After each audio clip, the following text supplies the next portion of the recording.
Olha, eu acho que o assunto importante aí do plano internacional ainda é esse problema, vamos dizer, dos e-mails descobertos por 2 hackers e trouxeram à luz a vigarice, toda a montagem de falsas provas articulada por climatologistas de renome internacional para dar uma sustentação, só dizendo, científica a essa coisa do aquecimento global, e não só aquecimento global, mas a teoria das causas humanas do aquecimento global.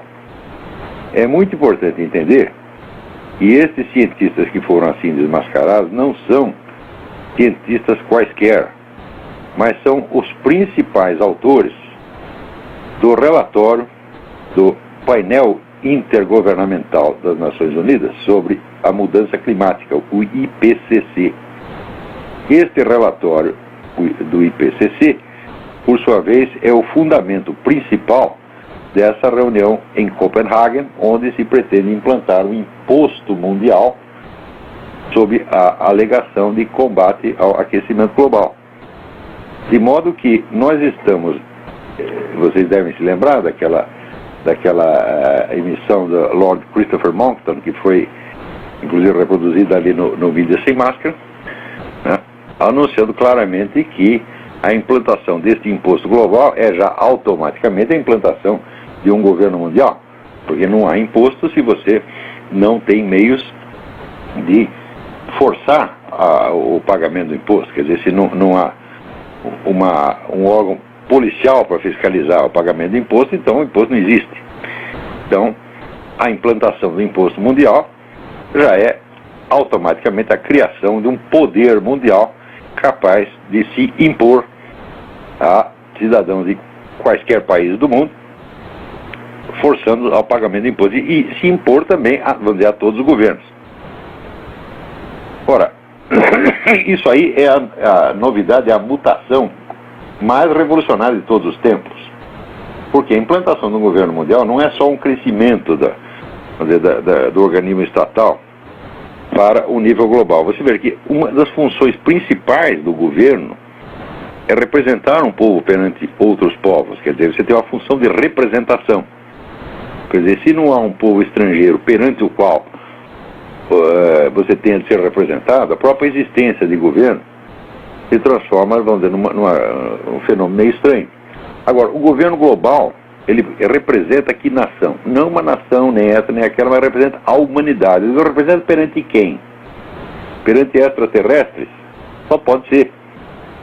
Quer dizer, não há um possível inimigo externo ou um possível aliado externo. Se não há relações exteriores, a própria noção de governo fica totalmente alterada. Porque desde que o mundo é mundo, as relações exteriores é uma das funções fundamentais, né, do governo. Quer dizer, o governo é o órgão que representa um povo perante outro, que o defende de outros povos, que o articula com outros povos por relações diplomáticas, comerciais, culturais, etc, etc. Muito bem, o governo mundial vai fazer isso perante quem?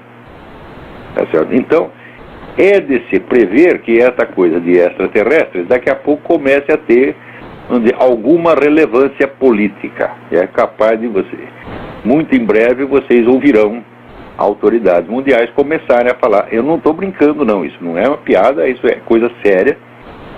Estudos a esse respeito já vêm sendo desenvolvidos há 60 anos. Vocês dizendo que a própria ideia do aquecimento global, do perigo ecológico, isso surgiu de um estudo feito mais de 50 anos atrás. O governo americano e outras entidades juntaram lá um grupo de estudiosos e cientistas para investigar a questão: qual seria o substitutivo da guerra, possível substituto da guerra, como fator de unidade social. Ao longo de toda a história humana, o fator mais coesivo que existe, aquilo que mais facilmente junta um povo, é o conflito com outro povo. Né? Então, em uma situação de governo mundial, não há, evidentemente, mais guerra. Só a guerra desaparece e é substituída por operações policiais.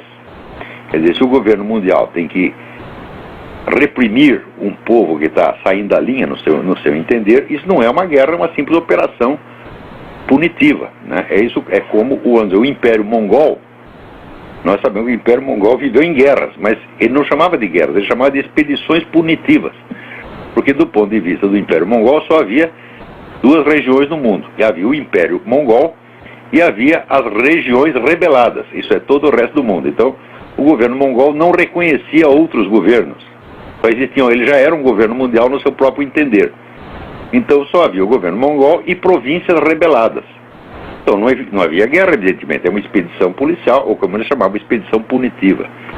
Agora nós voltamos à mesma situação. Com o governo mundial, se um povo, por exemplo, se recusa a obedecer às normas do governo mundial, pode fazer, não uma guerra, mas uma operação punitiva. Mas a operação punitiva, ela, longe de poder ser um fator de coesão da sociedade, é um fator divisivo. Tá certo? Então ficamos sem a guerra como um fator de coesão da sociedade. Então reuniram esses cientistas, né, uns 200 mais ou menos, e eles publicaram um negócio que ficou conhecido como The Iron Mountain Report. Iron Mountain porque é o lugar onde eles se reuniam. Esse escrito circulou anonimamente até que o economista John Kenneth Galbraith, ele confessou que ele era um dos autores. Ele disse, não, eu estive lá, participei da reunião, eu sou um dos autores desse negócio. Não posso dizer o nome dos outros, mas se eles quiserem, eles podem fazer como eu e revelar que participaram disso. A conclusão do Iron Mountain Report é que havia dois possíveis fatores coesivos a que um governo mundial poderia apelar para criar um senso de unidade da população, né? Um senso de algo que unificasse toda a população num esforço comum. O primeiro era os extraterrestres, na hipótese de invasão de marcianos. Quer dizer, se a Terra fosse invadida, naturalmente a humanidade, né, se uniria para combatê-los. Né? Como os extraterrestres não parecem estar com muita pressa de fazer isso, né, de invadir o planeta Terra, então sobrava o plano B. O que era o plano B? Alguma grande catástrofe natural de proporções planetárias. Então o que foi sugerido aí foi exatamente, vamos dizer, uma crise ecológica. Uma crise que não tem manifestações concretas. Crise que até hoje, ela é mais uma previsão do que uma realidade. Você tem crises ecológicas localizadas, como por exemplo teve o negócio de Chernobyl, tá? Mas acontece que crises ecológicas localizadas existem desde que o planeta apareceu. Por exemplo, o deserto do Saara não é um deserto natural, ele surgiu de uma catástrofe ecológica. Ali, antigamente, havia floresta ali e sumiu tudo. Então, essas crises ecológicas existem desde que o mundo é mundo. E essa história de que é a indústria, a tecnologia que está criando, olha, isso é apenas uma hipótese que jamais foi provada. Né? Ao contrário, você vê que a tecnologia, ela pode criar crises ecológicas locais, como criou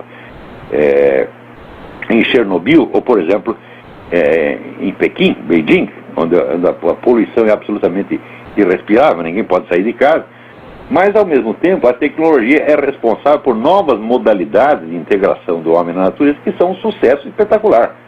Quer dizer, quando você anda aqui pelo interior dos Estados Unidos, né, onde você tem uma forma de vida que não é mais urbana, mas também não é rural, né? O nosso sociólogo Gilberto Freire chamava de civilização rurbana, né? Que era meio rural, meio urbana.